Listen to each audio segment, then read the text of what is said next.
کیونکہ ایلائز کو بھی پورا دھمکیاں دی گئیں. ہمارے لوگوں کو پہلے تو خیر آفر کیا گیا کہ دیکھیں نون لیگ میں چلے جائیں, اور پھر دھمکیاں بھی دی گئیں کہ اگر آپ نہیں جائیں گے تو یہ ہو جائے گا, ہم آپ فلانا کر دیں گے. پیسے علیحدہ, دھمکیاں علیحدہ. اور ایک چیز جو سب کو کہی گئی, میں آج آپ بھی ہیں اور یہ میری قوم بھی سن رہی ہے, یہ ایک چیز کہی گئی کہ دیکھیں پی ٹی آئی کی کوئی فیوچر نہیں ہے, عمران خان کی کوئی فیوچر نہیں ہے.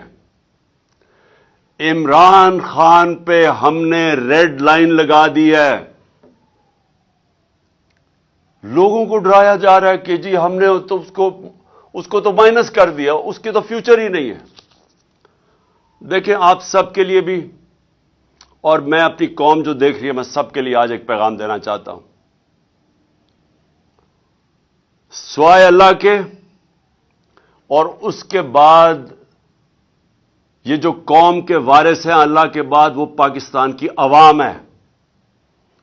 کسی کے اوپر صرف ریڈ لائن پاکستان کی عوام ڈال سکتی ہے اور کوئی نہیں ڈال سکتا. اور جو بھی یہ سمجھتا ہے, جس میں بھی یہ تکبر ہے,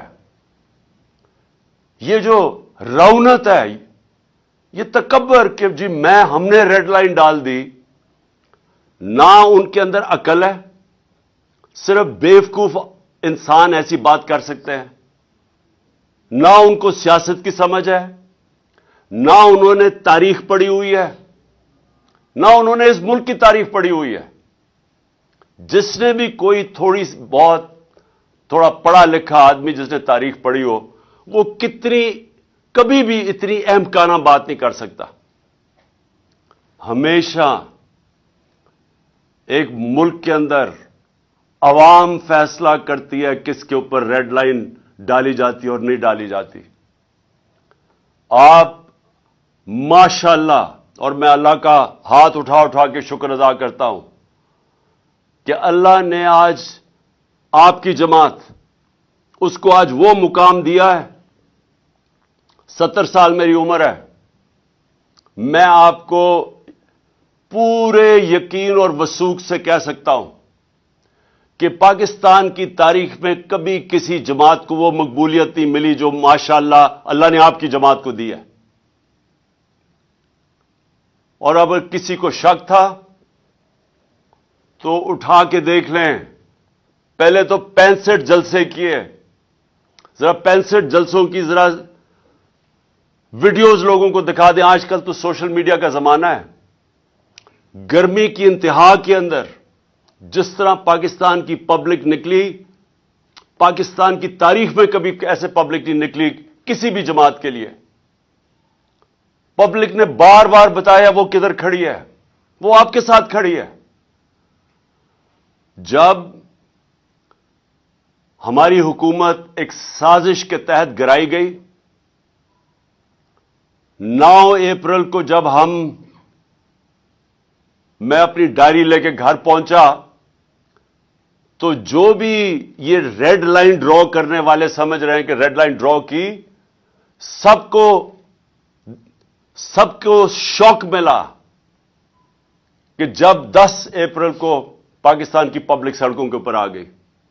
اس ملک کی تاریخ میں کبھی بھی پاکستان کی پبلک, ایک حکومت جس کو ہٹایا گیا ہو, آج تک پاکستان کی پبلک نے مٹھائیاں تو بانٹی ہیں, کبھی اس حکومت کے لیے لاکھوں لوگ نہیں نکلے.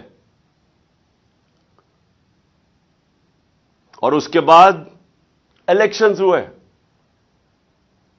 16 جولائی کو الیکشنز ہوئے.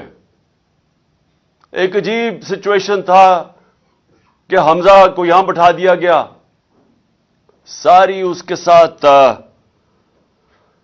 پولیس, انتظامیہ, اسٹیبلشمنٹ مدد کر رہی ہے اس کی, ہر چیز, الیکشن کمیشن پوری مدد کر رہی ہے. یہ بھی پنجاب کی تاریخ میں کبھی نہیں ہوا کہ سویپ کی, تحریک انصاف نے بائی الیکشن سویپ کیے. اور وہ کیوں کیونکہ پاکستانی قوم نکل آئی. کبھی اس طرح قوم نہیں نکلی. نہ کسی نے برادری دیکھی، نہ کسی نے رشتہ داریاں دیکھی. لوگ نظریے کے لیے نکلے. اور آپ سب جانتے ہیں، کیونکہ آپ سب نے شرکت کی، آپ نے سب اس بائی الیکشنز میں شرکت کی، اور آپ نے اپنی آنکھوں سے دیکھا کہ کس طرح پبلک نکلی. اور پبلک نے واضح بتا دیا کہ ہم کدھر کھڑے ہیں. پھر 16 اکتوبر کو الیکشن ہوا. 16 اکتوبر کو چن کے الیکشن کمیشن اور نواز شریف نے چن کے وہ حلقے، ان حلقوں کے اندر بائی الیکشن کروائی جو ہمارے سب سے کمزور تھے، جن میں پی ڈی ایم کی، ان ساری جماعتوں کی دگنی ووٹس تھیں ہماری 2018 الیکشن میں. چن کے انہوں نے الیکشن کروائے. اور وہ آپ سب نے دیکھا کہ 8 میں سے 7 الیکشن ہم جیتے. اور پبلک نے ووٹ ڈالی. پبلک نے ووٹ ڈالی یہ جانتے ہوئے کہ میں نے الیکشن میں، ہم نے اسمبلیوں میں نہیں بیٹھنا تھا. یہ کبھی آپ نے سنا پاکستان میں؟ کبھی ایسے پاکستان میں ہوا کہ پبلک اس چیز کو جانتے ہوئے کہ یہ جو ایم این اے کو ہم ووٹ ڈال رہے ہیں یہ ہمارے کام نہیں کروا سکے گا، ہماری گلی سڑکیاں، ہمارے جو کام ہے وہ نہیں کروا سکے گا، یہ اسمبلی میں بھی نہیں جائے گا. 8 میں سے 7 الیکشن جیتے. پبلک واضح بتاتی جا رہی تھی کہ وہ کدھر کھڑی ہے.